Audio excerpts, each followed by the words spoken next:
दोस्तों इस वीडियो में मैं आपको लॉ और एलएलबी एज अ करियर के बारे में बताने जा रहा हूँ। लॉ एक ऐसा करियर है जहाँ पर आप कभी बेरोजगार नहीं रहेंगे और आप पैसे के साथ पावर भी कमाएंगे।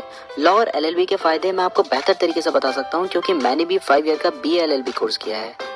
तो दोस्तों सबसे पहले जानते हैं एलएलबी और लॉ होता क्या है। आप में से बहुत सारे लोगों को ये पता होगा, लेकिन ये वीडियो सभी लोगों के लिए बना रहा हूँ तो थोड़ा सा इसके बारे में भी बात करते हैं। एलएलबी की फुल फॉर्म होती है लीगम बैकलॉरियस। ये तो सिर्फ स्टाइल मारने के लिए बता दिया, ये एक लैटिन टर्म है। इंडिया में इसको बैचलर्स ऑफ लॉ ही कहा जाता है। दोस्तों आप जानते होंगे कि हमारा जो देश है वो लॉ के बेसिस पे चलता है। ऐसा नहीं होता है कि पार्लियामेंट के मन में कोई भी विचार आए और वो लॉ बना दे। वो जो भी लॉ बनाती है वो कॉन्स्टिट्यूशन के स्पेयर के अंदर ही बनाती है।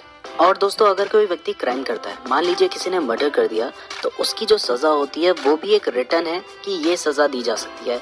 अगर इतना ज्यादा ग्रीवियस क्राइम है तो इतनी ज्यादा सजा दी जाती है। ये सभी चीजें लिखी हुई होती हैं और कॉमन आदमी को लॉ के बारे में इतनी जानकारी नहीं होती है, इसलिए जो लॉ का प्रोफेशन है ये बहुत ज्यादा चलता है। अब दोस्तों जानते हैं लॉ करने के बाद आपके पास क्या क्या करियर ऑप्शन होते हैं। दोस्तों सबसे पहला और सबसे पॉपुलर जो करियर ऑप्शन होता है वो होता है जज और जुडिशियल सर्विसेज। अगर आप जज बनना चाहते हैं तो आपका एलएलबी किया होना बहुत ज्यादा जरूरी है। उसके बिना आप जज के एग्जाम में बैठ भी नहीं सकते। दूसरा करियर ऑप्शन दोस्तों ये है कि आप गवर्नमेंट एडवोकेट भी बन सकते हैं। हर गवर्नमेंट डिपार्टमेंट के अपने एडवोकेट होते हैं और उनकी सैलरी भी बहुत हाई होती है। उनका काम भी बहुत फिक्स्ड होता है, तो ये भी आप कर सकते हैं। तीसरा दोस्तों हर प्राइवेट कंपनी का अपना एक लीगल डिपार्टमेंट होता है और उसमें बहुत हाई पैकेज पर एडवोकेट्स को अपॉइंट किया जाता है।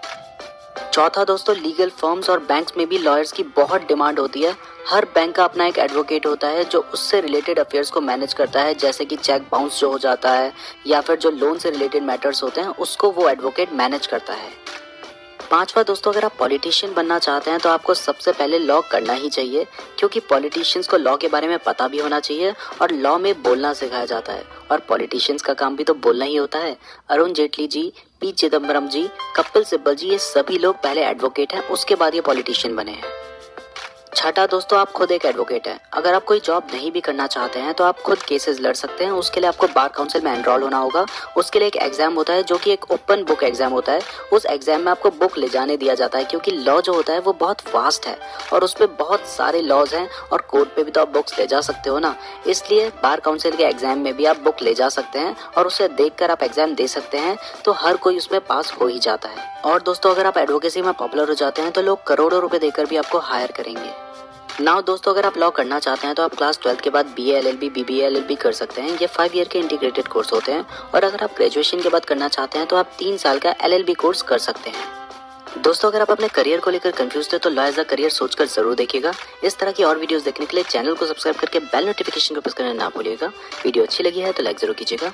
कमेंट करके बताइएगा आपको वीडियो कैसी लगी है। आप मुझे फेसबुक और इंस्टाग्राम पे फॉलो कर सकते हैं, लिंक दी हुई है नीचे डिस्क्रिप्शन में।